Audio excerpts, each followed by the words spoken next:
Hi, everybody. We are going to go ahead and also join Facebook Live. I'm Sharon with the South Bay Coalition End Human Trafficking. Hope everybody's keeping dry and things are going okay on your side with the weather. And we're hoping that we also keep electricity going over here. So just in case there's a blackout, then we'll know what happens. But welcome, everybody. I'm going to go ahead and just jump into what is the start of our workshop series for this month, and also really the start of our 20th anniversary, which is pretty incredible to think about. The coalition has been around for 20 years. And we'll go back up here. So 20 years in the making. Full screen mode.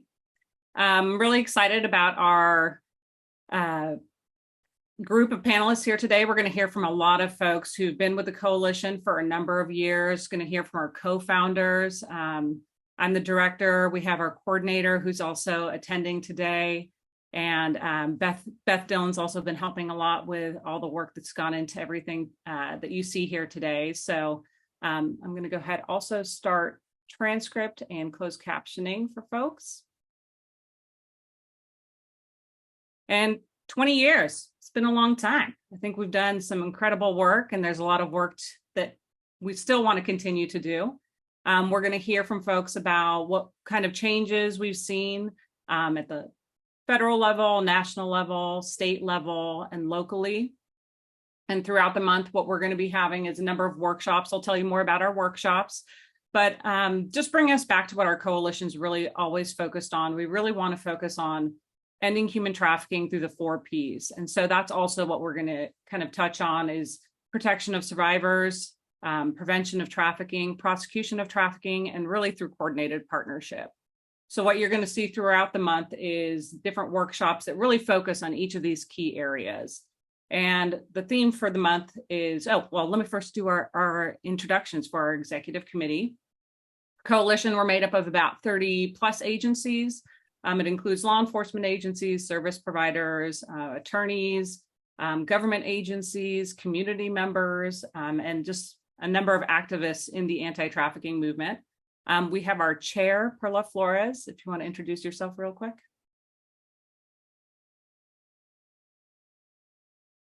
Did we lose Perla? We might have lost Perla. Let me see. We can move over to legal services because I can definitely see Ruth over here. Maybe start with a quick introduction with Ruth and then move to Jessica. I think you're muted, Ruth.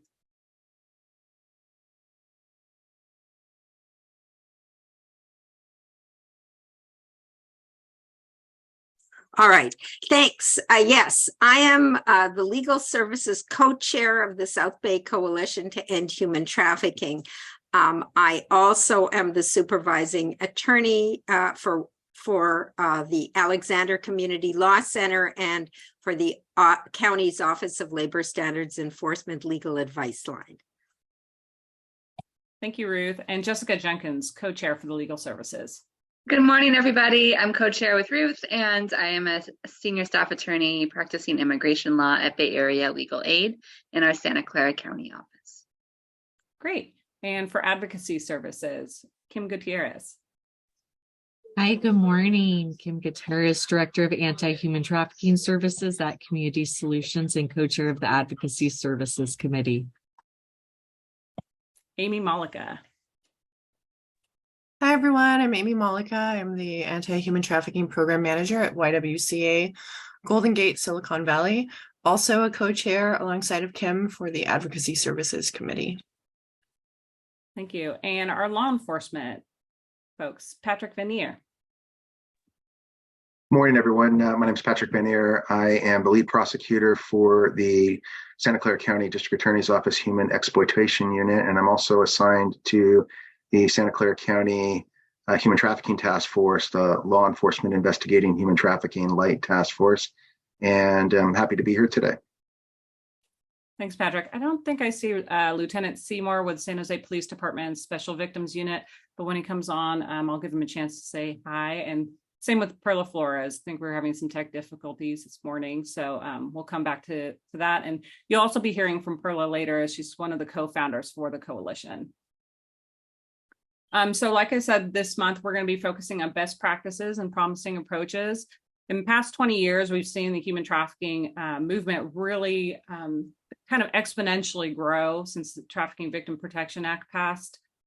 Since there's been significant funding, this year also signifies 20 years of funding from the Office of Victims of Crime in anti-trafficking efforts. Our coalition received the Enhanced Collaborative Grant this past year, which is really allowing us to scale efforts in a way we haven't been able to before. But it also was something that we saw very early on at the start of the coalition that helped us really form the coalition, get some stability, and start to pull in partners really from the get-go. And again, you'll hear from Perla Flores and Lynette Parker about that as well. But when we think about best practices, it's a field that's still really evolving in terms of what are validated best practices. There are terms that we hear a lot about, but often the way that they are actually implemented varies across agencies. It varies across what our focus areas are. But trauma-informed and culturally responsive, that's something that we often hear in the work that we do. Survivor-informed and survivor-centered, and you'll hear from Suleiman, who coined the term as survivor-informed, I think, more than a few years ago. Multidisciplinary collaboration, it's something the OVC speaks a lot about, which is making sure that we're really working across agencies, setting really good expectations on what partnership looks like and being proactive about that partnership. So not just bringing in folks at the last minute when things are happening, but really having those conversations early on. And there'll be a great panel on that also later in the month. And then increasingly, we're focusing on harm reduction, which is something service providers have been really harnessing for a number of years. And we also see this in public health and behavioral health. They focus a lot on harm reduction.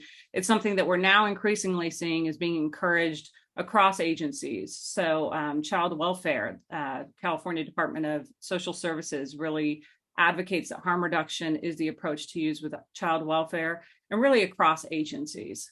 So these are just a few of the best practices that we know that we hear a lot about. There's certainly a lot more to consider, but I hope that you'll take some time this month really to just reflect on what those best practices are and how agencies can move forward with those best practices. Here's a quick overview of some of the workshop series for the month. So the first one that we have coming up is focusing on protection of survivors. That's going to be the case management workshop. I don't know, Perla, if you want to say a quick plug for the case management workshop coming up on the 17th.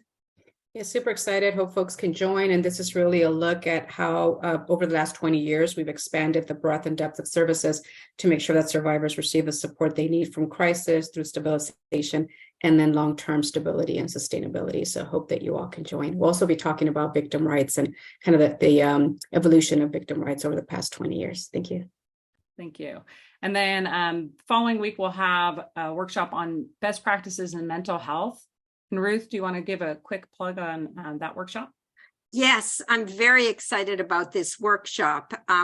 Not only is it going to be looking at best practices in mental health, but it's also going to be taking a cross-cultural perspective.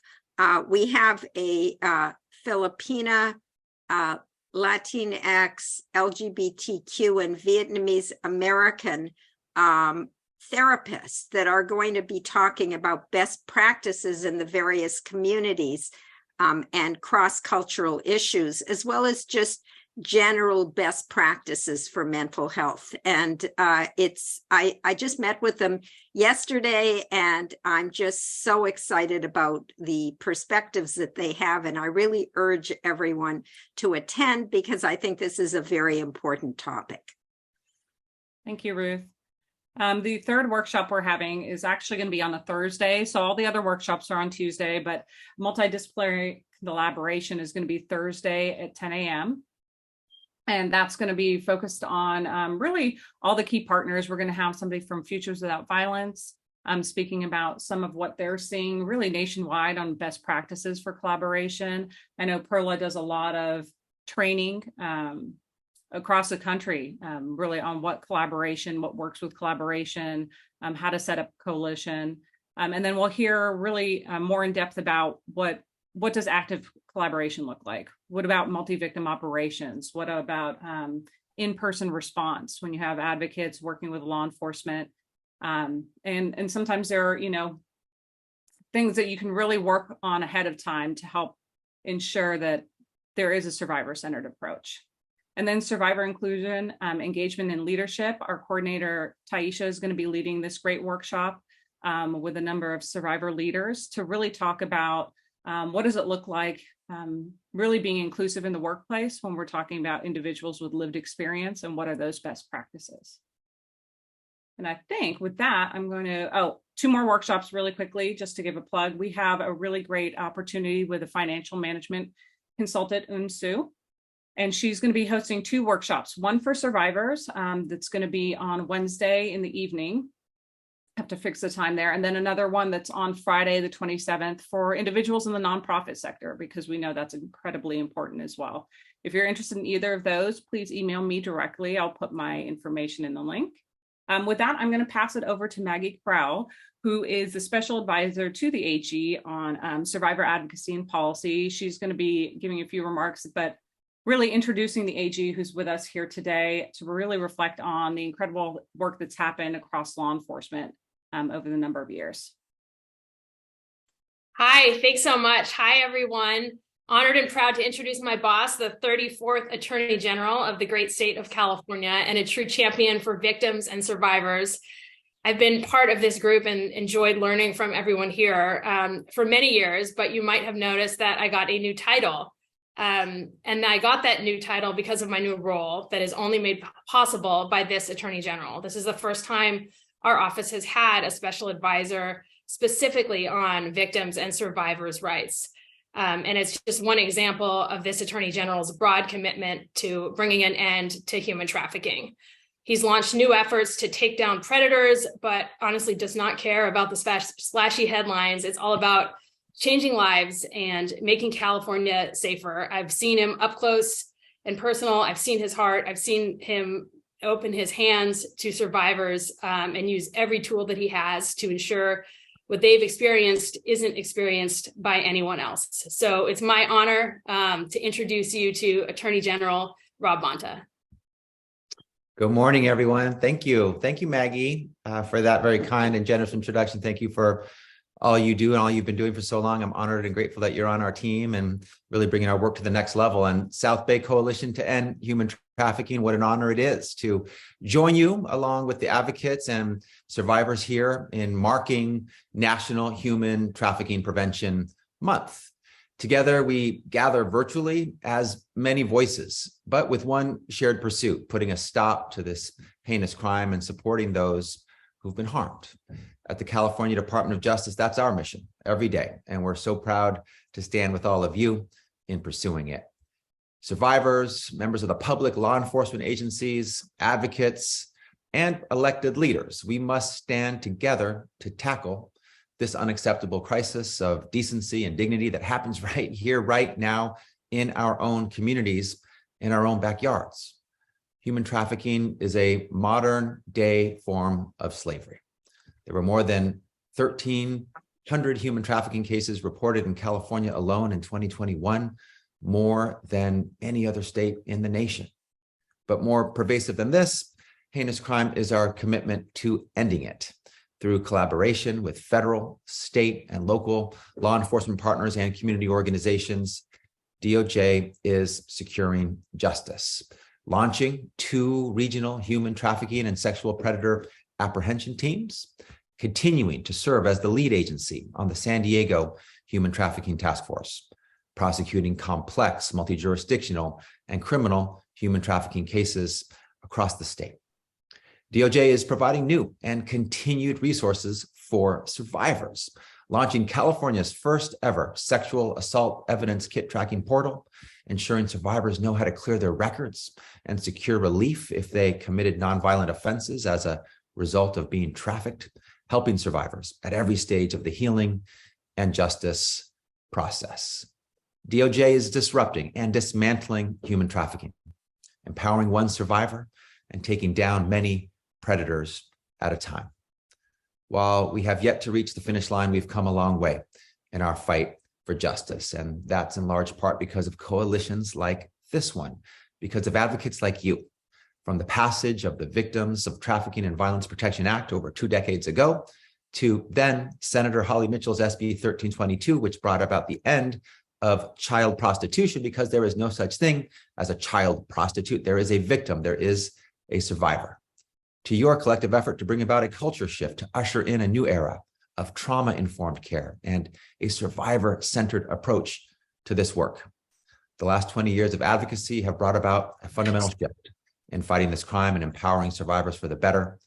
This month, as we double down in our fight, let us remember how far we've come, how much we've learned, and how much more work remains.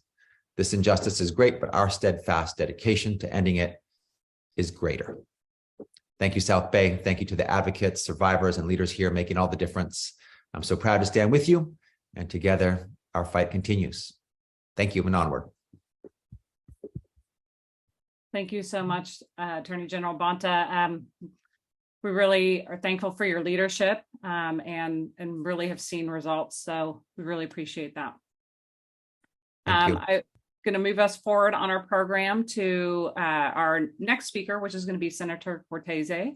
And to have the introduction for Senator Cortese, I'm going to have Erica Valentine. She's a political director with the UA Local 393, which has been a great partner in the fight against trafficking. We know that unions have always been at the forefront of ensuring that worker rights, workplace conditions are fair and just. And so we look forward to continued partnership, and I'll pass it over to Erica. Good morning, everyone. Thank you so much. It's an honor to be here with all of you. I work for UA Local 393. We are the plumbers, pipe fitters, steam fitters, and HVACR technicians for Santa Clara and San Benito County. We represent over 3,100 members that design, build, and provide service for commercial and residential buildings. Our union focuses on providing highly skilled trained workers at no cost to attend our 5-year program that they can earn while they learn on-the-job training. This provides them the ability to earn a livable wage so that they can live in our community and retire with dignity. As a cornerstone of our organization, we support the removal of oppression and the solidarity in humanity. This year, we celebrate our 119th anniversary. Similarly, the South Bay Coalition Against Human Trafficking celebrates their 20-year anniversary. Together, we celebrate our joint vision based upon our shared core values to advocate for those that otherwise would not have a voice or be seen in society. We live in a society that power and greed drive, foster, and facilitate the ability of others to bully, exploit, coerce, and enslave individuals to give up their rights and be treated in a manner that is less than humane. Together, we must fight to ensure that every individual is treated with dignity and respect. Today, we are honored to stand among the many to support the South Bay Coalition Against Human Trafficking. Without further ado, I will now introduce one of our greatest leaders and advocates in the history of California, a man that doesn't just say, but does what he believes is right, a man that looks for the fair and just action to take in handling matters of strife blurred with confusion, a man that has led the Bay Area for decades, Senator Cortese. He grew up in San Jose as part of a family that has been active in civic, cultural, and business activities for generations. Prior to his service, his career was an attorney and business owner. Senator Cortese was elected in November of 2020 to represent State Senate District 15, which encompasses much of Santa Clara County in the heart of Silicon Valley. Prior to that, he served as selflessly in Santa Clara as a board of supervisors, vice mayor of San Jose City Council, and East Side Union High School District. During his nearly 3 decades of public service, Senator Cortese has brought the community together to address and reduce homelessness, combat climate change, expand public transit options, and reform the Santa Clara County's jail custody operations, and fight for the rights of human immigrants. Throughout his work, Senator Cortese has prioritized women's policy issues.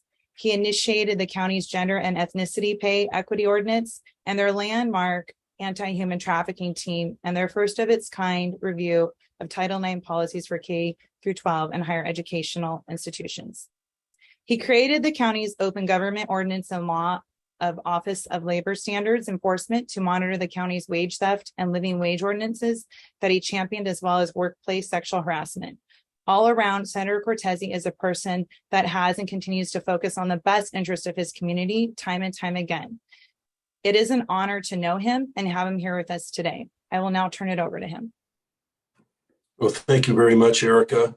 I appreciate that really overly generous introduction, but I appreciate it nevertheless. And thank you for that. And thank you all of you for, excuse me, got a little tickle in my throat. Thank you all of you for having me here this morning with all of you. Thank you for the work that you do. Thank you for the work that you do in coalitions with other stakeholders and working groups like Local 393 and other collective bargaining groups throughout the state to focus on these issues. I remember clearly doing trafficking training with ATU, with another one of our unions here in California, United States, to train transit workers on identifying trafficking issues. And I know there was a little bit of press recently on how that training and retraining continues to go on now. Other things in past years that have, that have taken place where we've made some progress legislatively, certainly before I got to the state senate, when I was still a county supervisor or city council member, as the case may be, are things like SB 855, which was a 2014 bill that created the CSEC program, which provides counties with ongoing funding for intervention, prevention, and training related to children who are survivors of trafficking. So not only do we need to work on prevention, obviously we need to work on the trauma that occurs thereafter. That bill also clarifies the Child Welfare Dependency Code to include commercially sexually exploited children as dependents, and requires the state to track various data points and report to the legislature. Despite impactful legislation like that, we all know human trafficking of all kinds continues to be a devastating issue in California. In online or internet platform-based trafficking, I think has taken this problem to an entirely new level. While we were collectively and have been collectively fighting some of the old methodology, if you will, on the streets and empowering law enforcement to take care of victims and quit prosecuting victims, but go after those who are actually doing the trafficking. In the meanwhile, we have this situation where literally tens of thousands by the minute, sometimes images are uploaded without consent, without knowledge, sometimes coerced, just like we see with trafficking on the street. I introduced a bill, SB 435, at the beginning of the last 2-year session. It was called the Ending Online Sexual Trafficking and Exploitation Act. That bill stalled because of a federal law that needs to be changed that's been getting in our way. Section 230 in the federal code, which years and years ago in the late 1990s, as I recall, gave internet platforms a complete exemption, a litigation exemption from being held liable for anything that's uploaded onto their platforms. It was an old theory that thought internet platforms would basically be used, of course, as a town square, as some sort of a free speech platform.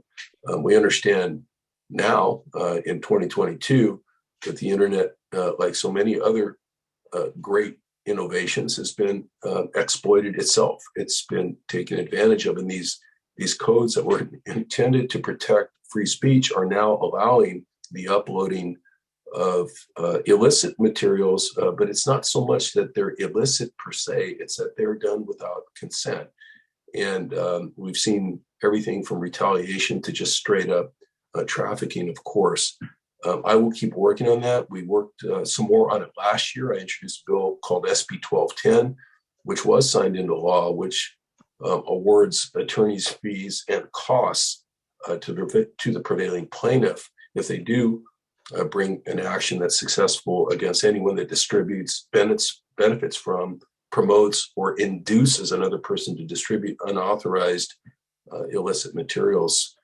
And that bill bolsters existing efforts to hold individuals accountable for the circulation of unauthorized materials. Think obscene materials, although of course that's not the only definition, and provides victims an avenue for relief, recourse, and recovery. That's what we're trying to do. But we need help from a Congress that's obviously been deadlocked, it seems, forever, to come together. This should be a bipartisan effort. It should be clear. I don't want to challenge the recent purchaser of Twitter, but you could see why somebody who wants to have a platform to say whatever the hell they want would purchase for themselves, if they have the wealth to do that, some sort of an internet platform, because basically they're automatically recused from defamation, slander, or exploitation suits coming at them. So we've got to fix this. We'll keep working on it at the state level. And, just to put it in perspective, we know now that the number of complaints about images related to online trafficking increased by over 120% just since the couple of years that we've been in this pandemic. Thank you for all the work that you're doing in this space. Thank you for all the work that you have been doing. It can't be underestimated or understated. It can be understated. It can't be overstated. The work that's been done just out on the streets by empowering folks to do the work that needs to be done, and creating awareness that places like where my district's from, in San Jose, California, or Santa Clara County, are not only not exempt from trafficking, physical trafficking, but tend to be national leaders in that unfortunate statistic or that area. So we're here to help. I know I probably used up my time, but Erica, thank you again. And thank you everyone who's organized here today and will continue to organize in the future. Call us with your best bill ideas. We're happy to keep working in this area. We definitely will. We have a couple stockpiled, so we're ready with some bills. But then thank you, Senator Cortese, for your leadership and really moving things forward and ensuring that workers and our most vulnerable community members are protected. We really appreciate your leadership and for being here today. Thank you. Thank you. Before I turn it over to Perla Flores for our next introduction, I do just want to flag that there were some tech issues early on. So we are on Facebook Live now. For folks who are joining us on Facebook Live, we'll post the part of the video that you missed from this morning. But for now, I'll pass it over to Perla Flores, our chair and our co-founder, to introduce one of our strongest partners as well in the county, the Office of the District Attorney. Perla. Thank you, Sharon. I'm really honored today to introduce Santa Clara County Assistant District Attorney Terry Harmon, and I see that you're on here. It's great to see you, Terry. Terry oversees sexual assault, human trafficking units, as well as the District Attorney's Office, South County Office, and their paralegal staff. She's been actively involved in creating procedural processes to handle changes in the law that require petitions to be filed. For example, petitions to end sex registration based on the amended Penal Code section, and petitions to designate felonies as misdemeanors based on a statewide proposition. Terry has worked with other DA's offices within California and beyond to establish best practices for internal changes in the areas of rape kit testing and human trafficking. She presented on sexual assault, specifically the Brock Turner case, at the 2018 American Association of Prosecuting Attorneys in Milwaukee. Terry was instrumental in organizing Santa Clara County's hosting of the 2019 Summer Conference for elected prosecutors from around the nation. Terry graduated cum laude from UC Davis in 1991 with a degree in international relations. She graduated from the University of San Francisco School of Law and worked as a research attorney for the Santa Clara County Superior Court Criminal Division for 2 years. She's been with the District Attorney's Office and became a Deputy District Attorney for Santa Clara County in '96, where she prosecuted misdemeanors, felony domestic violence, rape, child physical and sexual abuse, and homicides. In 2000, Terry was the youngest prosecutor to be awarded Trial Attorney of the Year. And I just want to say, kind of on a personal note, because I don't want to just read your biography here, Terry, although it's very impressive, that I've personally had the pleasure of working with Terry, and I'm really grateful and admire your commitment, your passion, and your understanding of the different issues of gender-based violence. As we see here, you worked on some really difficult issues, understanding the issues and understanding all of the intersectionalities and the importance of partnership, and how you work so hard to ensure that survivors' voices are heard and that we work together as a community to uplift survivors and hold perpetrators accountable. With that, I'll turn it over to you, Terry. Thank you so much. Thank you, Perla. And thank you, everyone, and Sharon, too. And I know all the work that goes into putting something together like this. And it's worth it because there's so much value in it. When I was looking over all the history of human trafficking in the county and at what point the DA's office really got involved in all of that, it made me think of this Virginia Slims cigarette ad from the 1970s. Believe it or not, they used to advertise cigarettes, and the tagline was, "You've come a long way, baby." And that was an ad for cigarettes. And so I wasn't thinking about cigarettes when I was going over all the HT stuff, but I found myself really thinking, gosh, we've come a long way, baby.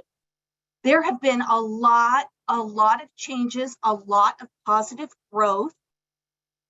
And, you know, as we all know, human trafficking is really such a challenging crime because it doesn't have, for the most part, on its face, any of the obvious things going on, like in armed robbery, where we know what happened, we know what to do, we know what evidence to collect.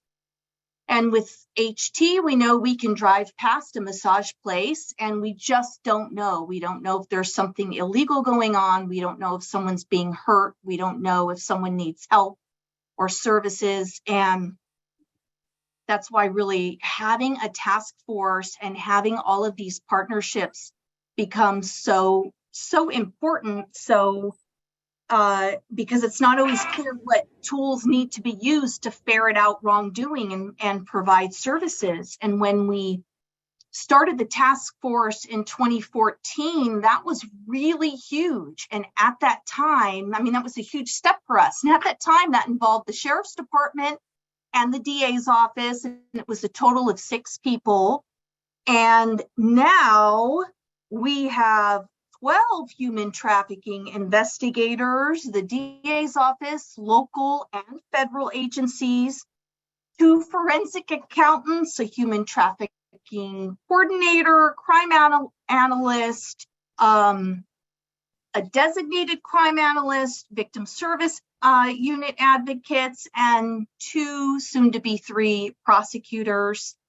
And of course, we just have to acknowledge Patrick Vanier because he has been tremendous in the growth and the vision for this task force. And Patrick, just sending a lot of love your way. But even as great as Patrick is, we know that this crime is bigger than one agency and one person. And with that comes the need for working together and really communicating very well. And I know we've had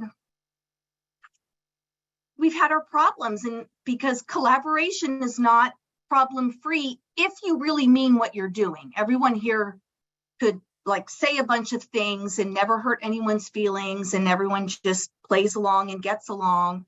But I really appreciate the number of times we've really been able to be candid with one another and say, I don't like what you're doing. This isn't the right way to go. And I don't support you. And then let's figure it out. And I think that that's really, really such a good thing, because the more that we talk about things and work on things, and there's so much mutual respect with all of the different agencies and organizations and people. And even today, every gathering is an opportunity to learn, to share, to find new ways to work together. So we've come a long way, baby. And it's good to be starting out 2023 on such a positive and grateful note. So thank you. Thank you so much, Terry. Oh, I don't know if Perla was going to say something as well, but thank you so much. And absolutely, I think our county has gotten really great at transparency and direct communication. And I really loved your honest remarks about collaboration is hard, but we have a county where there's really just been consistent commitment. And that's really something to be commended. And everybody's kept the door open. And so that's pretty incredible. So thank you for that. I think next up, we are going to be going to our keynote speaker. Yes, our keynote speaker, Solomon Masood. And I'm going to do the introduction for Solomon, who I met, I feel like it's at least 5 years ago, before you went over to DC and left us here in the Bay Area. But Solomon is a subject matter expert on domestic labor trafficking and male victimization. Since 2013, his advocacy experience has allowed him to work exclusively with local, state, and federal government agencies and nonprofit organizations. Mr. Masood's expertise includes collaborating with service providers and task forces to advocate for ways to improve the quality of services for survivors of trafficking. This emphasizes the need to build partnerships with survivors and ensure that strategies and implementation influence a survivor-informed approach. Mr. Masood currently serves as council chair for the United States Advisory Council on Human Trafficking. And through his leadership, the Advisory Council provides recommendations on federal anti-trafficking policies to the President's Interagency Task Force to monitor and combat trafficking in persons. Mr. Masood's partnerships and service providers and first responders include serving as a senior program specialist on behalf of the Office of Victims of Crime and working as a consultant for various law enforcement agencies across the United States. In 2017, Mr. Masood was credited with coining the phrase survivor informed, which we spoke about earlier this morning, which was adopted and published by the U.S. Department of Health and Human Services. And it's now a term that really is used throughout the anti-trafficking field. In 2021, Solomon produced and narrated a one-of-a-kind PSA on labor trafficking, which we'll provide the link for that later as well, with the New Jersey Coalition Against Trafficking. He graduated magna cum laude with a degree in criminology and victimology from Fresno State University and currently attends DC's David A. Clark School of Law, where he aspires to be work in the criminal justice system and create meaningful change. I'm really honored to have Solomon here and coming back home in some ways and reconnecting with old partnerships. So with that, I will hand it over to Solomon. Thanks so much. Can you all hear me? Good? Okay. So I want to thank Sharon. Good morning, everyone. I want to express my gratitude to Sharon, Thaisa Harvey, and the South Bay Coalition to End Human Trafficking. Really appreciate the opportunity to speak to you all today. And again, wishing you all safety and speedy recovery during these intense storms. I still have family out in Northern California, so obviously I've been tracking on my phone, again, sending my prayers to all of you. So for this discussion, I really want you to think of it as an informal keynote. I'm not here really to give stats or reports and that sort of thing. I'm really here just to have a candid discussion over the next few minutes. I'm really hoping to just talk a little bit about myself, about the work, but most importantly, why we're here today and why we continue to work in this movement. It's related to partnerships. So a little bit about myself. I've been in this field for over a decade now, and I've been fortunate enough to help build partnerships for local, state, and federal entities. My journey started in California, as Sharon had mentioned, where I had to first learn how to become a survivor of labor trafficking. There's this oftentimes in the work that we do, there's this understanding, or maybe there's an expectation that victims of trafficking know what trafficking is. That victims of sex trafficking or labor trafficking are able to accurately define, are able to accurately identify what services, what support that they need in order to start their healing journey. I think we all know here in the work that we all do together that that really is not the case. Much of my journey, my healing journey really started in Santa Clara County, where I was a survivor of labor trafficking. And what I will share about that is when you come from a culture, and for me, coming from a South Asian culture, when you come from a culture that prioritizes family honor over trauma, you're already behind on that healing journey. To overcome my trafficking experience was one hurdle, but then to find the courage to continue cooperation with law enforcement out in Mountain View, California, to ensure your trafficker is held accountable within the criminal justice system. All that while being the black sheep of your family is another, right? Despite our working relationship to prosecute my case, which came to a close a few years ago, I'm very thankful to Santa Clara County for your grace, your patience, and most importantly, your perseverance to help my family and I move forward in this healing journey. But I didn't come here to talk to you about my trafficking story. Instead, again, I'm here to simply provide a reminder to one of the 4 Ps that Sharon had highlighted in the Biden-Harris administration's National Action Plan. That's partnership. Since the adoption of the Trafficking Victims Protection Act, we have made tremendous strides to evolve our programming and advocacy to ensure meaningful engagement with survivors. That's at a local, a state, and a federal level. Now, while we celebrate these successes, we must also remember to embrace our shortcomings. One of those shortcomings would be equity.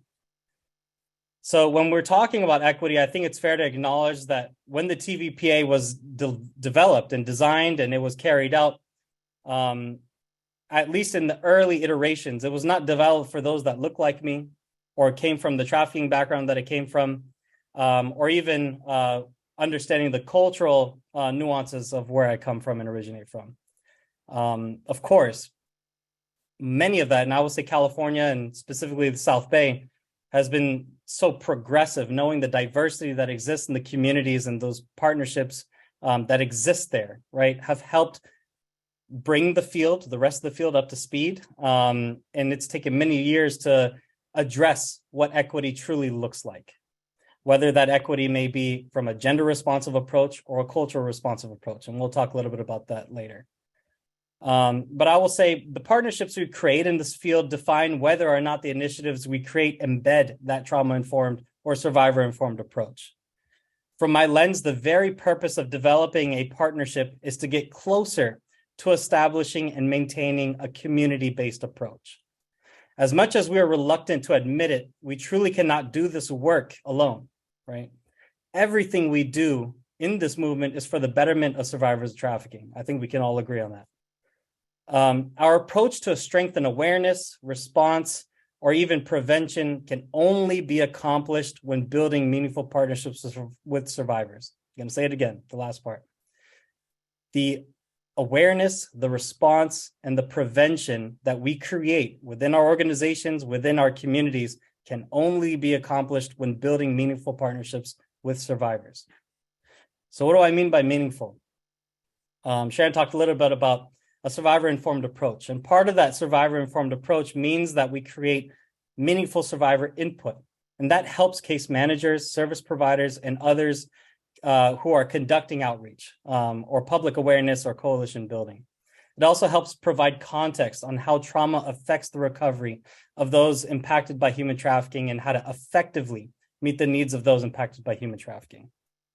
For decades, one of the entry points for a service provider would be to provide equitable services, which are included through the use of Maslow's hierarchy of needs. Sharon, I had mentioned slides. I have 2 really basic slides that I want to share just to illustrate that point. So when talking about Maslow's hierarchy of needs, I'm sure many of you know this better than me. This is a theory that was developed by Abraham Maslow. It put forward that people are motivated by 5 categories of needs, right? Physiological, safety, love, esteem, and self-actualization. Let me pause for 1 second. There we go. So as you can see here, I know many of you have seen this chart, have probably had advanced degrees studying that. Maslow's hierarchy of needs correctly defines the most basic needs a victim of trafficking may need. However, while embarking on their healing journey, right, those needs change. If we can go to the next slide. And I promise I'm not this pretentious in person. I just couldn't come up with a title, so I just put my name up there. Feel free to give me a title if you think of one. But when I think of survivors of trafficking, whether it be labor trafficking or sex trafficking, for years, right, and thinking through on partnership, the burden has often been left on the survivor to be their own victim advocate. whether it be finding needs that are culturally responsive, gender responsive, responsive to their faith-based needs, responsive to maybe legal needs, right?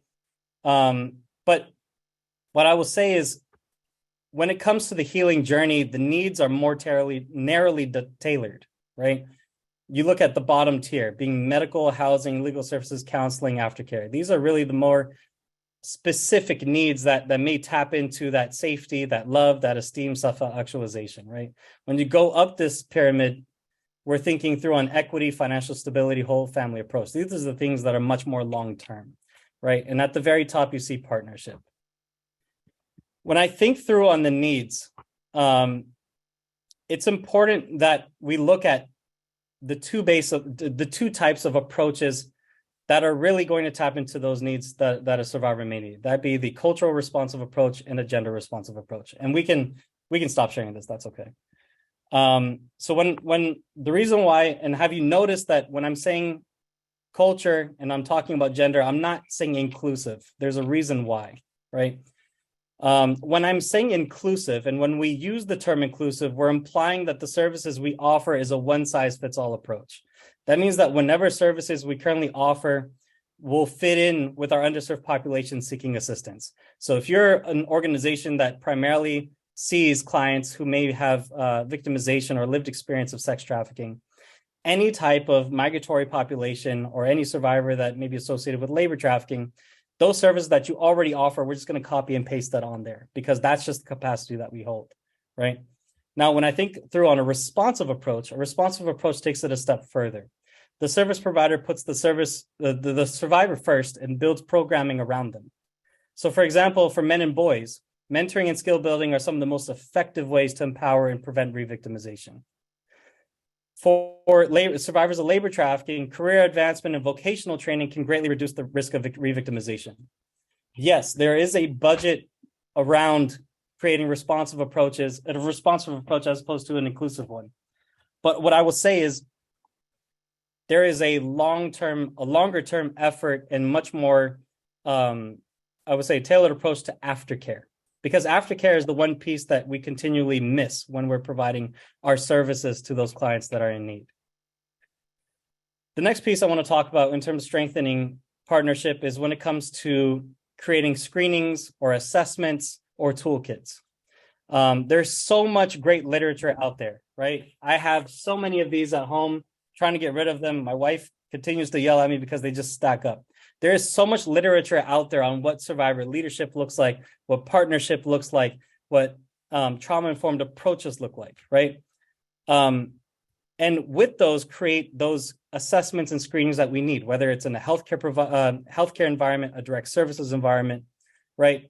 But what I want all of us in terms of thinking, what do the next 20 years look like, is understanding that the screenings, the toolkits, they can actually create indicators, right? Or they can create the indicators or the red flags.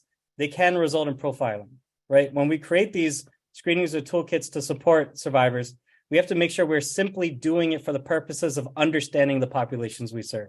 Once we have an idea of the languages spoken, the culture and the traditions shared, as well as the gender and cultural identities that exist, right? We must then move forward to creating more, again, responsive approaches. Any heavy reliance after that point, based off those data sets, they only create implicit bias. We become super reliant on, oh, is this individual, if we're looking at migratory populations, is this individual a person of color? Is this individual male? Is this individual working in the fields, right? We automatically think, if we're thinking of labor trafficking, just because of the population we see, our mind may immediately go toward working farm workers or ag workers, right? Or even in the sense of sex trafficking, right? We're only looking at females with one demographic, one gender identity, etc. We must continue to adopt a growth mindset. The growth mindset is what's going to help us move away from that implicit bias in 2023. Now, with all this information I'm throwing at you, I know some of you may be asking for a quick fix solution. That's okay. But the reality is that these partnerships and everything I'm talking about, it does take time. Just as again, in all the great work that South Bay has developed and how all of you as advocates have been building, it has taken time. It's taken time to adopt and shift into a new culture, right? If we really want to remain authentic, if that is our goal, the best way for us to move forward is to find ways to prominently post and explain the two sets of rights that are afforded to victims in this country. First being the victims' rights, and the second being the workers' rights. So in thinking through on the victims' rights, Attorney General Bonta mentioned a little bit around the Crime Victims' Rights Act, talked a bit about Marcy's Law, right? That's specific to California. But let's talk a little bit about the workers' rights, right? That's one of the most effective ways to start that outreach for many individuals who are not sure how to engage with migratory populations, how to engage with non-citizens, right? Creating that cooperation or instilling that trust through the discussion of basic rights that are afforded to victims in this country can be the start of that communication, can be the start of possibly reporting and increased reporting. In terms of victims' rights, continuing to not just give out pamphlets or brochures on the victims' rights, but taking the time to explain it. Because as I mentioned at the beginning of the presentation, victims are not aware, in most cases, they will not be able to articulate that their experience correctly is defined under the Trafficking Victims Protection Act, right? They may have been a victim of something, but being able to take the time to walk through the rights, to walk through the employment rights that they may have so that it helps them on their journey moving forward, right? These are the easiest steps that we can take without a budget in mind to help those victims move forward and empower them to continue on their healing journey. So, as Sharon had mentioned, I currently serve as chair of the U.S. Advisory Council on Human Trafficking. It provides a formal platform for trafficking survivors to advise and make recommendations on federal anti-trafficking policies to the President's Interagency Task Force to monitor and combat human trafficking and trafficking in persons. So we had two committees, the Underserved Populations Committee and the Administration of Justice.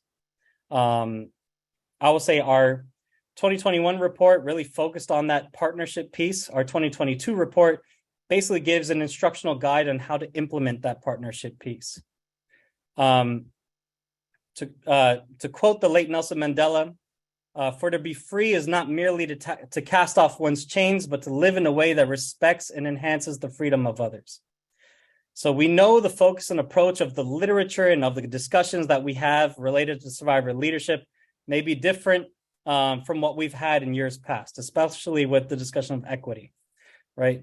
But I believe the anti-trafficking movement stands at an important juncture where we must begin to ask ourselves, what impacts are we making to combat trafficking today?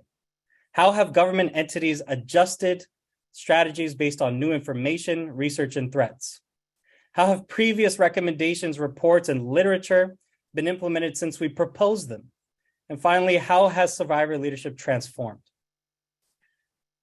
Our nation and California as a state is in a season of continued rebuilding, and we as partners have been placed in this position of honor and influence for such a time to positively impact the lives of many.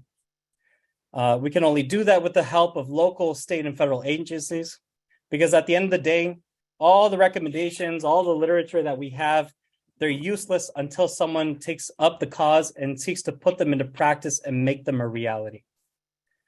I thank all of you for all the work that you've done. I'm grateful to be considered a partner and to be invited to this conversation.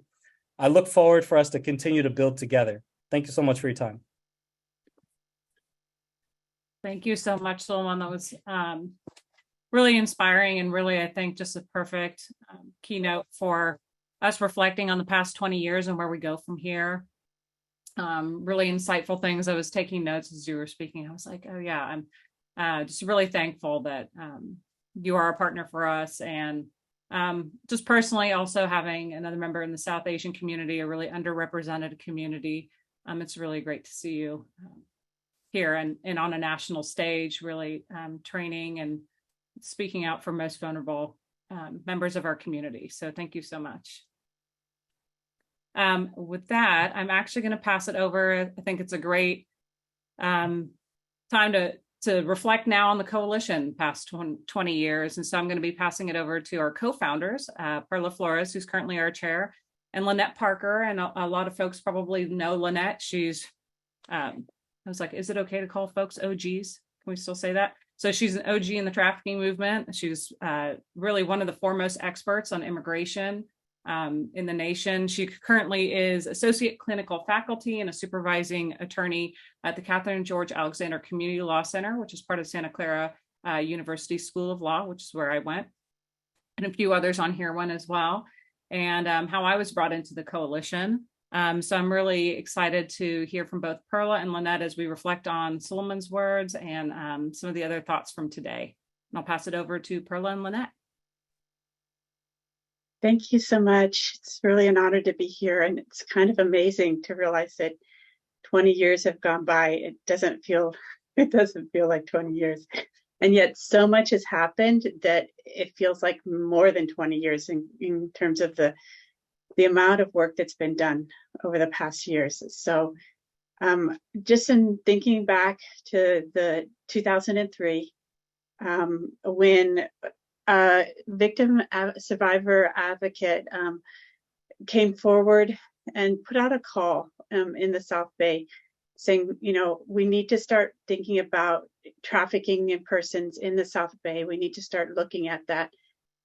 She was very involved in a large case in the North Bay and felt at that time that there wasn't enough of focus in the South Bay in really looking at the issues. And so she put out a call to agencies, particularly agencies that were involved in supporting survivors of domestic violence, sexual assault, so the intersection that we're continuing to look at in terms of survivors, and to other partner agencies in the community. And so we came to the table. I remember it was very informal in the first meetings. We just sat around a table at the Domestic Violence Sexual Assault Survivor Agency and start talking as a group about what it was that we hoped to do, what our concerns that we have, what we thought might be happening in the South Bay, beginning the process of also teaching ourselves about trafficking in persons, because I think there's a lot of information out there, but I think there's always more to learn.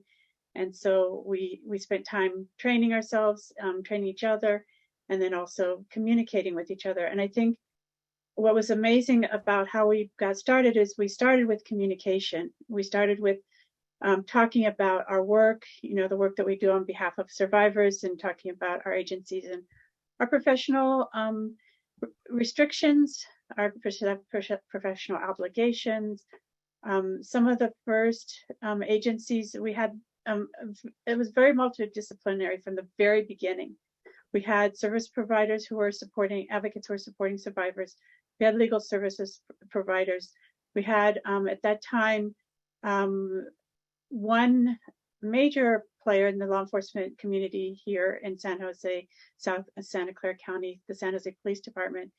But we had other representatives from other agencies, government and law enforcement as well, federal and local.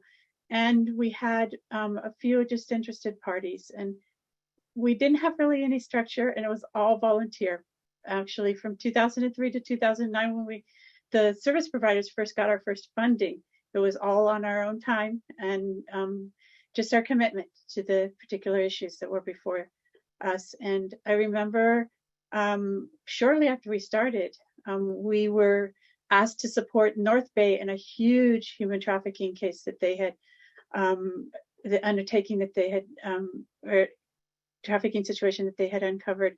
And so we provided, advocate support, we provided legal services support, and it kind of got our feet wet for thinking about, okay, now how do we handle large trafficking cases in the South Bay? Because we did have our first ones, and it was learning experience for all of us. The amazing part of it was that we had already had a lot of discussions about who we were, how we were going to work together, trying as best as we can. And I think there's always, and I appreciate what Suleiman Masood said, there's so much learning that we can continue to do. But in as you go, you learn, and sometimes you make mistakes and you stumble, and that's a good learning way to learn. And so I think one of the things that I really truly appreciate about the coalition is the dedication of the members, the dedication of the leadership, the dedication of the community in terms of supporting the South Bay Coalition.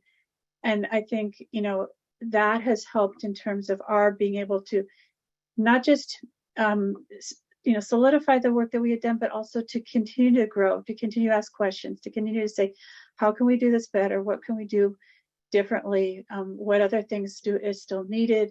And how can we support changes and that are needed? So it's true honor to be able to look back over these years and know that, we did many, many, many, many, many amazing things that are now part of the common discussion without necessarily, having the teaching tools or the examples or the samples to work with.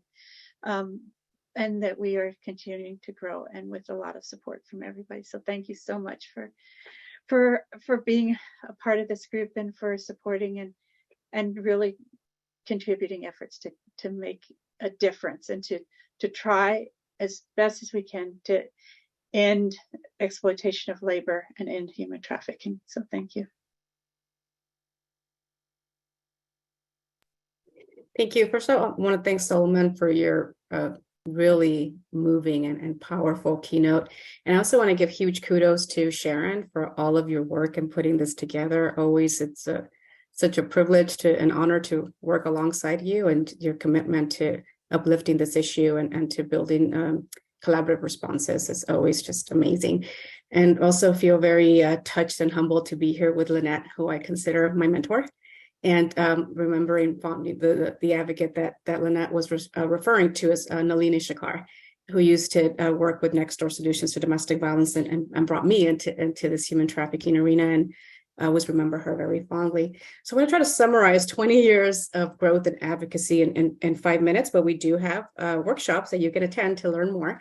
And so I do want to I really appreciate Solomon. So I'm going to kind of deviate from my talking points because I really appreciated, Solomon, your comments around supporting survivors in a way that's individual and individualized, and recognizing that culture is multi-layered, intersectional, and nuanced, and that we have to build responses that are really are tailored to every survivor that we work with. When the service providers, domestic violence and sexual assault service providers, first began doing this work, I think that it was fortunate for me that I didn't know what it was. I started doing this work in 2003. And I didn't know what I didn't know. So I came into this work acknowledging that there is a need to look at this work intersectionally, because unfortunately, the way that the movements for domestic violence and sexual assault formed and evolved is very, very siloed. And so recognizing that gender-based violence is intersectional and that we have to support survivors in a way that's intersectional, recognizing that survivors of domestic violence, of human trafficking particularly, because from 2003, when we began doing this work, all the way to 2012, our focus was on foreign-born survivors of labor and sex trafficking. And recognizing at that time that the services that we had in place for domestic violence survivors, which really focused on high volume of crisis intensive work, and then the services for our sexual assault survivors, that was really like a long-term minimal dosage support in terms of like accompaniment and advocacy with court hearings, peer counseling. Those models were not going to work for human trafficking survivors, and that we really had to develop an approach to case management, advocacy, and supportive services that could meet the needs of survivors in terms of breadth and depth. And so the case management approach that we developed is a 3 to 5 year case management approach that supports survivors from crisis through stabilization, through stability and sustainability. And I really appreciated, Solomon, that you made the comment about the need for aftercare. And that's why we hold cases open for up to 5 years, because we want to make sure that survivors do not fall back into crisis and fall back into instability, and they have the support they need across that time. So I also want to acknowledge that, again, Lynette mentioned that we started doing this work in 2003, did not have any funding until 2009, 2010. And that funding that came in was basically to cover like 30% of an advocate for 3 of the service providers that were doing this work. So the YWCA, Community Solutions, Next Door, prior to having any funding, we'd all committed to having developing dedicated specialized advocates to support survivors of human trafficking. And so from no funding to 30% of an advocate, currently we have across our county 14 full-time confidential advocates across 3 service providers, the YWCA, Community Solutions, and AWKI. And there's also 2 full-time victim witness advocates that are dedicated to supporting survivors of human trafficking. The other thing that I want to recognize, I don't know if she's on this call, but Erica Elliott, who currently is a director of sexual assault prevention and therapy services for Community Solutions, and Elisa Carias with juvenile probation. In 2011, they asked a really important question: how is our county responding to the commercial sexual exploitation of children? And in response to that question, our county came together to ensure a multidisciplinary response to commercially sexually exploited children, and governmental and community-based organizations alike work collaboratively to develop and implement infrastructure, services, systems, and policies that were needed to respond to CSEC in a trauma-informed and survivor-centered and also prevention-focused way. I will just quickly say that over the years, the coalition has developed several protocols for victim services, for legal services. Sharon was really instrumental in helping bolster up the law enforcement human trafficking protocol, and Patrick, going to give a huge shout out to him. And I also, the coalition, I just feel very humbled to see that it's recognized as the model for interdisciplinary and multidisciplinary collaboration across the state. And I'm going to wrap up by saying that, and the other thing that I really appreciate, Solomon, that you pointed out is the importance of victim rights. So I'm very proud of the different projects that the coalition has been a part of. And one is the Victim Rights Advocacy Project that here in Santa Clara County that really looked at ensuring that there's consistent interpretation and application of victim rights across the county, and that we can identify the gaps in terms of victim rights and policy gaps, legal gaps, and identify a way to bridge them. Like, for example, our coalition worked really closely with CAST a few years ago to amend the evidence code for human trafficking caseworker privilege. And that has made a tremendous impact in strengthening and making really clear the requirements for training for advocates that are working with human trafficking survivors, raised the training requirements from 4 hours to 40 hours. And we're currently working on developing a right to a human trafficking advocate bill, because although domestic violence and sexual assault survivors have the right to an advocate during interviews with law enforcement, with prosecutors, et cetera, that's not a right at the state level for survivors of human trafficking, but our county has recognized that as a right, and it's as a matter of policy. And so it's embedded into our law enforcement human trafficking protocol. So I'll wrap up with saying that really excited to look at the past and where we've come, but more excited to look at the future and how we can leverage the lessons learned and continue to collaborate so that we can combat human trafficking, address its impact, and develop prevention strategies that are a fit for the communities and survivors that we serve. Thank you.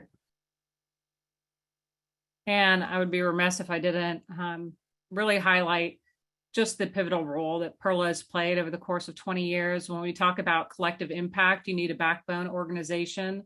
And really, Community Solutions has been the fiscal agent for the coalition, has ensured that we were able to continue, even when funding hasn't been secure for coordination. There's been a commitment to ensuring that the coalition can be a neutral partner, that we can engage with law enforcement, with service providers, with attorneys, and that's really under the leadership of Perla Flores. So I want to give you a really big thank you for that, Perla, and for being a mentor. With that, I am going to pass it over to our legal services chair, Ruth, who also is somebody who knows more about labor trafficking than really most anybody. So I'm going to pass it over to Ruth to do an introduction for our assembly member. Ruth. Thank you so much. I'd also like to commend Sharon and Perla and also all of the speakers. And I'd be remiss if I didn't mention our coordinator, Taisha, also, who has done very impressive work. And also the executive board and Lynette as well. It's an honor and privilege to introduce Assembly Member Ash Kalra, who, like me, was born in Toronto, Canada. Ash Kalra was elected to serve in the California State Assembly in 2016, representing the 27th Assembly District. In 2008, he made history. And this isn't the first time he's made history, but by becoming the first Indian American to be elected to the San Jose City Council. He's chair of the Assembly Labor and Employment Committee, and he chairs the California Legislative Progressive Caucus, where he advocates for a strategic, thoughtful approach to advancing a compassionate, inclusive agenda for Californians. I said that he wasn't a leader only in becoming the first Indian American. He's also a leader on issues ranging from criminal justice reform to environmental protection. He's championed healthcare reform, sustainability, housing, transportation, and expanding economic opportunity for all. He's authored successful legislation promoting security and peaceful communities for all and advancing civil rights and civil liberties. And very important, to confront systemic racism and bias in our system of justice, he's authored the historic California Racial Justice Act of 2020, which is a landmark bill addressing racial discrimination in criminal sentencing and convictions. And he also has been a voice for better schools, public transportation, a healthier environment. And we all know that he served on the city council, and many of you know that he was a public defender for 11 years. He's also been a leader in the fight against trafficking. I worked with him on AB 2034, the Human Trafficking Training Bill for Transit Workers that became law and uses the Santa Clara County training as a model. And what it does is it requires transit employees in bus, train, or light rail operations to undergo human trafficking awareness training. And that started in January 21. I've been conducting this training in our county for VTA for almost 8 years. I also worked with him on a bill that doubled the statute of limitations for retaliation claims at the Labor Commission from 6 months to 1 year and made it easier for attorneys to pursue whistleblower claims in court. He introduced the bill 3 times before it was signed by the governor, which is a testament to his persistence and tenacity in the fight for justice for the underserved. Most of you have heard me say repeatedly that I believe that Ash Kalra has a clone because he's at every rally, march, and community event and celebration, often at 3 or more at the same time. He has not slowed down one bit. He continues to be ubiquitous to this day. I don't think he ever sleeps. At 5 a.m., he was standing in solidarity at a McDonald's with a fast food worker who was terminated because she spoke out against wage theft. Ash Kalra has integrity. He's hardworking. He's brilliant. He's steadfast. I already mentioned his tenacity and persistence.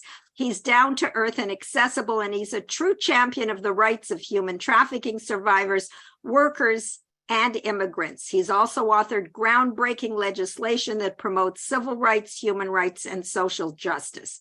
Ash Kalra is one of the elected officials I most admire, and with no further ado, I will introduce Assembly Member Ash Kalra. Well, that was a lot of ado there. Ruth, you're amazing and such an incredible partner. And, I should take you on the road with me everywhere I go. But seriously, a lot of the work I've done with you, including the legislation that you've mentioned on training, wage theft. Ruth and I have worked together for over a decade from the city of San Jose to the state. And so, it's great to have partners in justice. And when I look around the Zoom, I see a lot of you that are here, working on combating human trafficking. So I want to thank you, Ruth. I want to thank Sharon and the entire coalition for putting this series of workshops together to highlight, really 20 incredible years of helping victims and working to end human trafficking. A lot of work yet to do, but I think it's always nice to take a moment and appreciate how much work has been done and how much we've done together to uplift victims, to uplift families, and those and to make sure that employers are empowered to be able to do the right thing as well. And so we know that human trafficking is rampant here in California. All of you certainly know that. And the National Human Trafficking Resource Center has consistently ranked California at the top of their hotline calls, over the last decade. And we kind of have this nexus here in California where it's, where we are particularly vulnerable to human trafficking because of large runaway and homeless youth populations, our proximity to international borders, the number of ports and airports, and our large immigrant population. The same reasons why people want to come to California as a land of opportunity. Other people take advantage of those same people that come here for better opportunity and victimize them. And it's vital that we continue to work together to protect the most vulnerable members of our community. And really, when we think about the work of human trafficking, it has to be a collaborative effort because it's so pervasive. And so working with, and I see Patrick Benier here, someone that we've worked together for a long time on opposite ends at sometimes, but always had respect for one another, but working with our prosecutors and law enforcement, making sure that victims are really uplifted through that process. Working with our advocates for community solutions and others that are really the voice of our victims. And working with, and I see Erica here from 393, with our labor partners, those that are always representing the workers in a way that is so powerful. And there's a reason why a lot of these employers shun labor, because what they're doing is they're really shunning a voice for their workers, and a voice that's going to protect them, not just from human trafficking, but from wage theft and so many other issues that workers have to face. And so when I look around the Zoom, I know there's many others here as well, including our newly elected county supervisor, Sylvia Arenas, who's also been at the front lines with us at the county level. There's no doubt that we need all of us in this together. And so there's a number of different pieces of legislation that have been passed. One, I think that was in addition to the one that Ruth mentioned in terms of training, which has been, Ruth has not only taken this roadshow around the state, but this model other states are looking at as well. We know transit is kind of the epicenter of where everyone kind of moves around our cities. And oftentimes that's where we really want those trained professionals. We want our operators to really know how to identify victims, because they are our eyes and ears more so than almost anyone else in our community. There was a bill by Senator Bauer-Can, AB 1735, the Human Trafficking Caseworker Privilege Bill. So there was some comment on it. Critically important to make sure that victims feel very comfortable being able to talk about their experiences. And that's why I think that particular privilege makes a whole lot of sense, to kind of bring victims out of the shadows and to allow those caseworkers to really build those relationships with them, to empower those victims to be able to come forward and tell their truth, tell their stories. Another bill was by Senator Ramdula, AB 1820. That's to create the Division of Labor Standards Enforcement under the DLSC, to create a labor trafficking unit.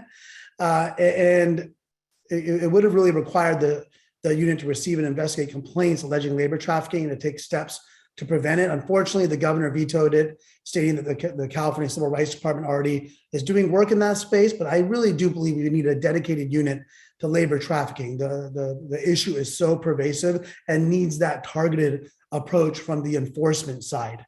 And so hopefully we can continue to push that forward. I was also proud to co-author a bill from Assemblymember Grace in the Human Trafficking Act, the California Multidisciplinary Alliance to Stop Trafficking, which would have established MAST, as we call it, and an associated task force for the purpose of reviewing models to protect victims, mapping progress on the prevention and prosecution of human trafficking, and providing recommendations to address issues such as forced criminality in human trafficking.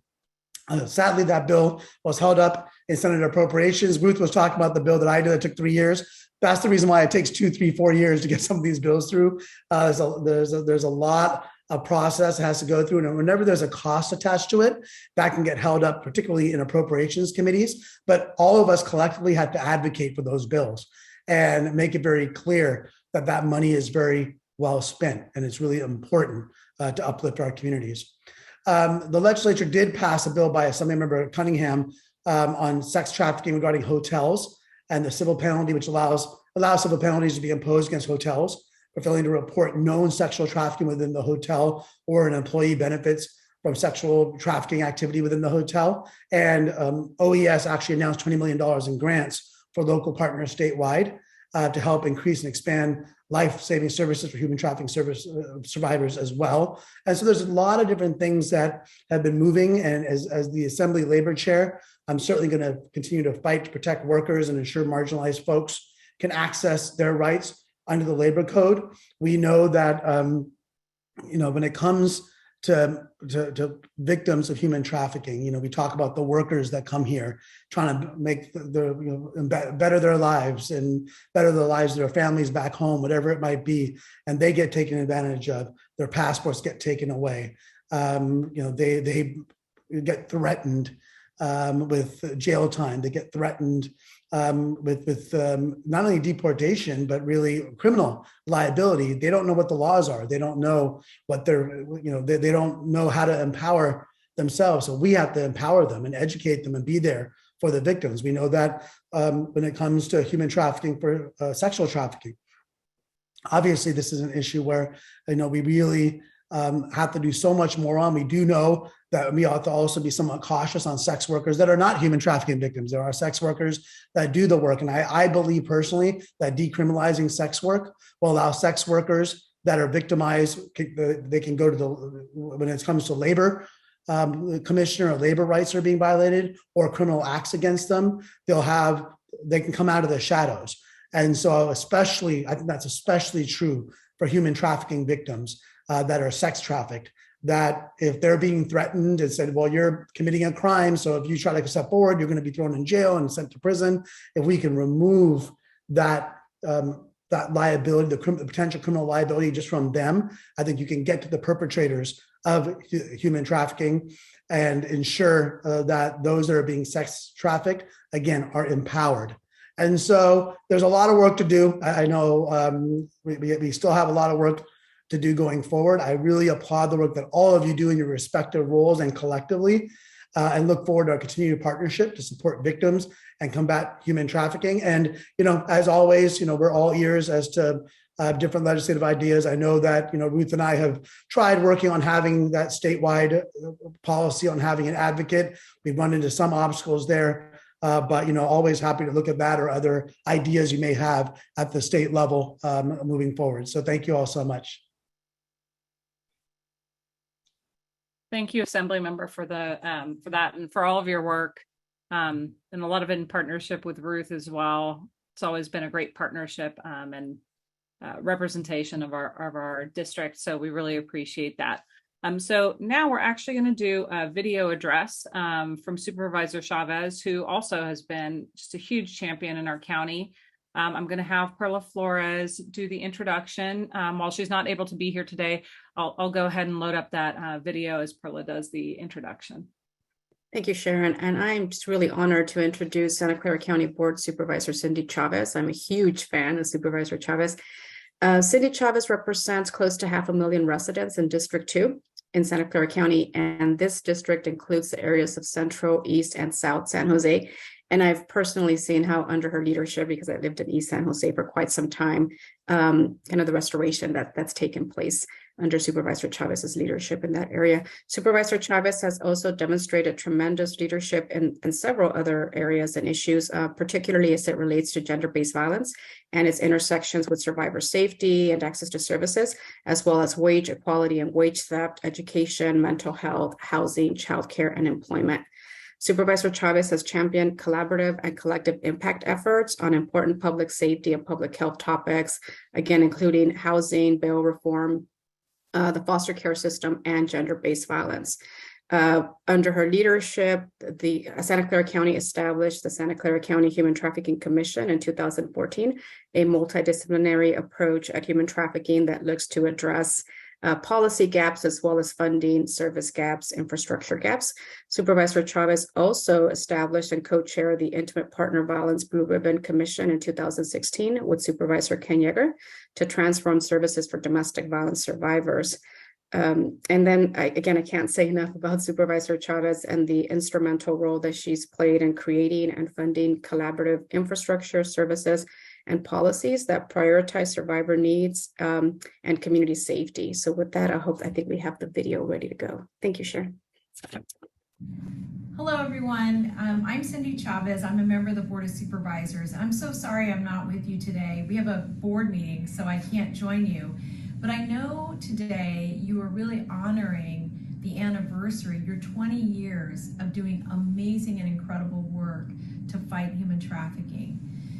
As you know, January 11th in 2007 was designated by the U.S. Senate as Human Trafficking Awareness Month. And you have done so much to protect survivors, to get them the services they need, to change the protocols of how we address human trafficking so we are not victimizing people over and over again. I am really so proud of all of your work. You've educated a nation. You've engaged people who never knew this was a problem. You've helped save lives and gotten people the services they need after the culprits who've done this work, this terrible, terrible thing to others, have been prosecuted. You've done it all. So I want to say congratulations. I want you all to take a deep breath and really, really hear the gratitude of myself and many, many others who don't know you, but who benefited from your work. The one reason I want to tell you to just take a moment to see how far you've come is I know every single person in this room, including you, Sharon, and Ruth Silvertove, and so many others that are participating today, that you, and Perla, that you lean in over and over again, and that you think about the victims so much that sometimes it's hard to see all the incredible good that you've done. So congratulations. I'm so sorry I'm not there with you. Keep changing the world and saving it one person at a time. Congratulations.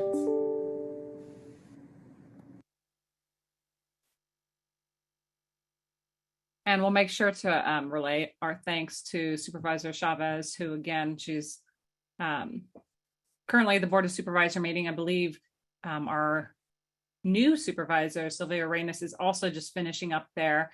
And so while she's waiting to jump on board, I'm going to go ahead and just share the QR code again for the conference. It sounded like there might have been a few issues with the Eventbrite.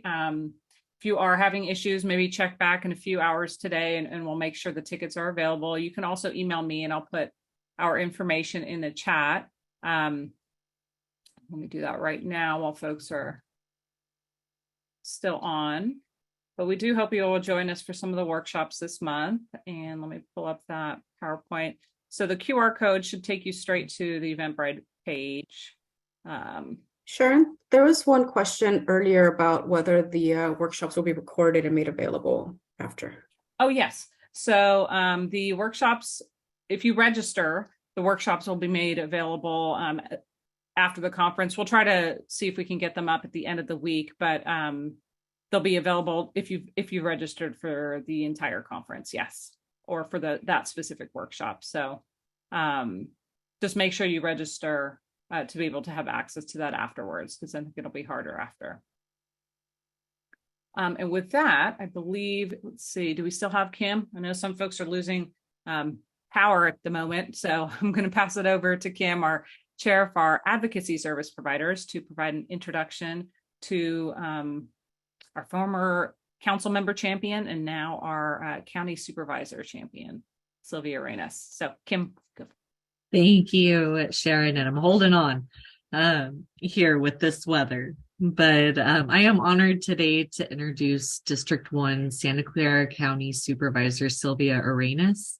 Supervisor Arenas served on the San Jose City Council from 2016 to 2022, representing District 8. During this time, she led efforts to ensure that survivors of gender-based violence have prompt access to comprehensive services and confidential advocates in accordance with state laws, local policies, and protocols. Her efforts included joint hearings on gender-based violence with Supervisor Cindy Chavez, as well as an audit of San Jose PD's protocols and practices related to survivor access to advocates. Survivor Arenas' efforts led to amendments in the San Jose PD operations manual and the creation of an online referral system that ensures all survivors of sexual assault in San Jose are automatically referred to the YWCA for services. She was also instrumental in ensuring that human trafficking survivors are linked to confidential advocates immediately upon identification. Last year, Supervisor Arenas was honored as the recipient of the Coalition's Changemaker of the Year Award, an award given to legislators who have gone above and beyond to identify and implement policies that advance survivor rights and increase survivor access to support, services, and protections. As I mentioned earlier, Supervisor Arenas was instrumental in identifying service and policy gaps for survivors of gender-based violence. However, she did not stop until strategies were developed to address or mitigate those gaps. Supervisor Arenas is committed to addressing the issues that impact families and children. She has proven her unwavering commitment to serving her neighbors and community by being a defender of victims and survivors of crime. She continues to advocate for improved responses to sexual assault and increased collaboration with local service providers and survivors. Thank you, Supervisor Arenas, for all you've done and continue to do to make systems responsive and accessible to survivors. And I think we may have timed it well. A lot of our timing has been kind of here all over the place, but I believe the council member may actually be currently voting. So we may have to just give it a minute and see if she's able to join us after that happens, and her important advocacy work at the county level. So we really appreciate that. In the meantime, I don't know if Lieutenant Seymour is still here, but I saw that he's online, and I just wanted to, again, just highlight our executive committee, which our coalition really has come a long way. And a lot of it has to do with just consistent commitment from agencies and from individuals who really champion this issue and who have really gone above and beyond to ensure that they're doing as much as they can within their agency to push us forward. So San Jose Police Department, they've always been a really strong partner. The District Attorney's Office, and I always apologize for being what I like to call an effective nag, but I appreciate that they've never closed the door on that. It looks like our council members may still be voting. I don't know if anybody has any other remarks, and I'll check in to see any other reflections of today. Well, I'm just really excited for folks to attend this conference and just to be here with all of you. And I know we've gone a little bit over time, so hopefully we can get Supervisor Arenas here shortly. And I also want to thank all of the support for all the folks that participated in the panel, and particularly really touched by Solomon's comments. And we've been trying to put in some of the links. The other thing I also want to call attention to, because there's a number of folks who are attending today who may not attend coalition meetings. So if you are interested in attending coalition meetings, you can email me for more information. We've also started doing a quarterly newsletter just for folks who maybe don't have the ability to come to our monthly meetings, but do want to be kept up to date on the work that's happening on human trafficking in our county and our region. You can email me to be added to that list as well. Most recently, we came up with a training calendar for the month of January, which includes a lot of our partners' trainings across the region. I don't know if Pamela's on the line. She was instrumental in pulling a lot of that information, and Beth also was able to put that together. So that's a resource that we're hoping to put on our website, but we've also been distributing that through our newsletter. And so again, many of these trainings are free. For trainings that cost money, I just want to encourage folks to know that for the coalition included, the cost of our workshops, and when we have events where we do charge, it helps cover the cost of ensuring that we're adequately compensating, particularly survivor leaders. We want to make sure that we're always providing really just compensation. and whatever other costs are associated with the event. But it also serves as our fundraiser. So this workshop series this January, it helps us replenish our direct client assistance fund, which is something that our service providers as well as legal service providers can access throughout the year. When we have gaps in grant funding, then we're able to pull from this direct client assistance fund. So that really, there have been a number of examples when there was a survivor where we were able to have an advocate go and actually, I don't want to use the term escort, but partner or accompany a minor coming back to California from another state so that they could participate in the criminal justice process. We were able to tap into the direct client assistance fund there. Often with housing, there are gaps there. So we're able to tap into the fund.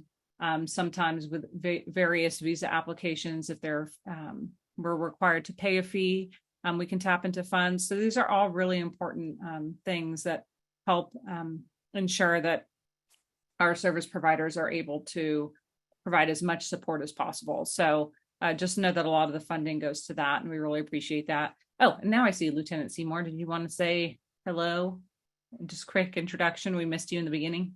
Yes, I will say hello, and I apologize for my tardiness. It was a long night and an early morning, but I feel like we're trying to kill some time a little bit until Councilmember Arenas gets here. So actually, it's not Councilmember anymore. But yeah, I just want to say on behalf of the San Jose Police Department, so I'm the lieutenant of the Special Victims Unit, which incorporates the Human Trafficking Task Force, the San Jose Human Trafficking Task Force, the Internet Crimes Against Children, and then our Megan's Law 290 detail and our Child Exploit detail. So we are a very busy shop, and it's with the partnership of the coalition with Perla and Sharon and everybody else, and then especially with Patrick and the Light Task Force, that in the last year that I've been doing this job, just the evolution and how much I've learned and how we're the trend that we're doing right now is truly kind of amazing. I can't wait to see where we end up, but we definitely have, like I think someone said earlier, we've come a long way, and we're tracking definitely in the right direction. So I do appreciate all the assistance and patience that I've had with Sharon and Perla, and again with Patrick and Josh Singleton from the Light Task Force as well. So thank you all, and can't wait to work with you in the future. Thanks, Lieutenant. Sounds like they're wrapping up, so it should be one more minute. So I don't know if Patrick, you're still on and you want to make any remarks about the Light Task Force, but I know that Terry Harmon touched a little bit on the Light 2.0 Task Force, which again we're really looking forward to seeing our law enforcement agencies build a lot of capacity in the coming year. In the coming years, really, it's a multi-year grant. We're already starting to see training that's happening. In September, there were 3 large trainings, South County, Central County, North County, to law enforcement agencies that included looking at the law enforcement protocol and really try to build specialized capacity to be able to identify and work with survivors and really start that process of the mind shift that needs to happen with a survivor-informed approach when we're talking about prosecuting traffickers and ensuring that recovery of survivors is really always the primary concern. And so if you are from a law enforcement agency and you're interested in trainings, let us know. You will see law enforcement partners participating in the multidisciplinary collaboration workshop that's on Thursday, the 26th. And so that's certainly a really good session for law enforcement to attend. And yeah, so I hope folks can join us. We're still waiting.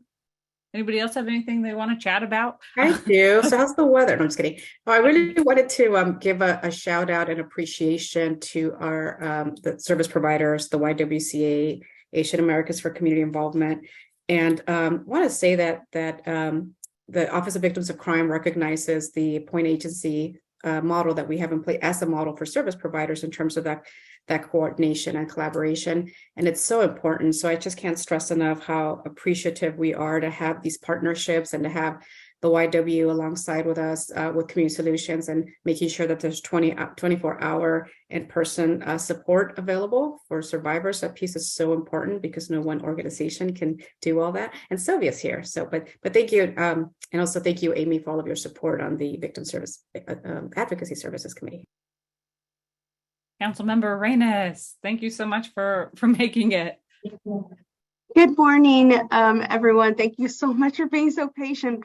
It's my first day, yes, on the Board of Supervisors, and we've had a very lengthy discussion about, oh, well, you know, I'll skip the whole discussion because that is a little too long. And also because really the focus here is to talk about best practices, not at the Board of Supervisors, but in this anti-trafficking movement that you've all been part of for many years. And I know at the helm, Sharon, you're been leading this charge, but always as a leader that collaborates and asks for the participation of others who are working with survivors who in their own right know what those best practices, because they hear the voices of our survivors and guide their practices that way as well. And so I have a lot of respect for the people around this table. A lot of you, I've had to knock on your door and ask you to share a lot of the wisdom that you have really earned and that you've gained throughout the many years of your service. And so I just want to take this opportunity to thank you for the work that you're doing, for allowing me to be a partner, and for continuing to bring those voices forward for our survivors, so that our policies within the city, within now the county, through me, but I know that the county has already participated for many, many years. But myself as a newly elected county Board of Supervisor, I'll be able to work with you at this level, and which really is exciting for me. I know the work that you've all been doing has had different iterations, and has had, of course, the best practices. And we've moved from referring to folks as victims to survivors, and really providing some language that shifts that narrative for all of us, and not only for the survivor, but for the situation and for all of us, and how we expect our police and our legal system to deal and protect and respect our survivors. And so I just want to thank you for the work that you've allowed me to do, and really my Chief of Staff, Nancy Lay, who works really closely with all of you, because this work is also a collective, and we figure out what the best policies are through really speaking with you and interacting with all of your wonderful institutional knowledge. And so over the years, we've been able to direct about $4 million to support survivors of gender-based violence. We've updated policies and procedures from our San Jose Police Department, not without a fight, but we've done it. We're always ready for a good challenge, and requiring advocates to be part of police things to ensure safe environments for human trafficking survivors to come forward and receive referrals to community advocates. We've also, with your assistance, with your support, implemented the San Jose Police Department's use of an intersectionality tool, which has been just absolutely fabulous. And we've made sure to have that apply in a sexual assault, domestic violence, and human trafficking. At first, it was just intimate partner violence, and we've expanded that intersectionality tool. And a lot of it has to do with listening to all of you who are in this very noble fight, and to assess the lethality of the situation for our survivors. We've also done training work plan. We've developed a work plan. We also have a gender-based work plan at the city of San Jose, and I'm hoping that that will continue on. I know that there's some really good work left there that we all must continue to move forward. And then you've also shared with me, we needed some additional rapid rehousing for our survivors. And during the pandemic, we made sure to set aside some money, and I think it was about $500,000 from our Measure E funds for homeless prevention, and it's specific to gender-based violence. So anyways, just a lot of really great work. And all this work really is a product of all of what you are doing on an everyday basis and listening to our community, and then making sure that you hold people like myself accountable, and that we develop the policies that really are meaningful and that make sense. Because that's what we're here, we're elected to do this really good work, but it has to be meaningful, and it has to change systems in the same way that you've all changed systems and you've changed practices and you've changed narratives over time.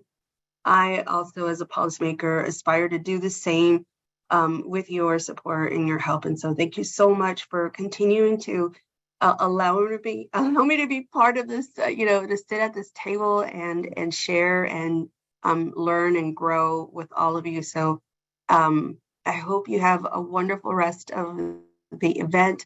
I'm going to go back to Board of Supervisors and begin to have my own fight on the dais at the county level, and we will make sure that we continue to connect with one another so that we can carry out policy that is absolutely meaningful. So thank you for all of your system improvements, and I hope to be a collaborator in the future as well. So thank you so much. Thank you so much, Council Member, and we're really excited to see the next few years and what we can do with the county. We're really excited for the partnership.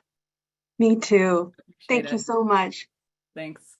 And with that, that is our conclusion for today. There were some tech mishaps in the beginning, so we're hoping to be able to put all of the video online. I think some of it got caught on Facebook Live. If you're out there on Facebook, thank you for joining us there. Thank you for the 52 folks who stuck with us throughout this morning. We're a little over on time, but easing you right into lunch. And so hopefully there's some things you took away from today and some resources, and we hope to see you at some of the workshops. Thank you to all of our partners. Nobody can do this alone, and everything we do is really built on partnership. So just a lot of gratitude for that. And tomorrow's Human Trafficking Awareness Day. So you can wear your blue and show solidarity, even if you're working remotely at home. And with that, thank you, everybody.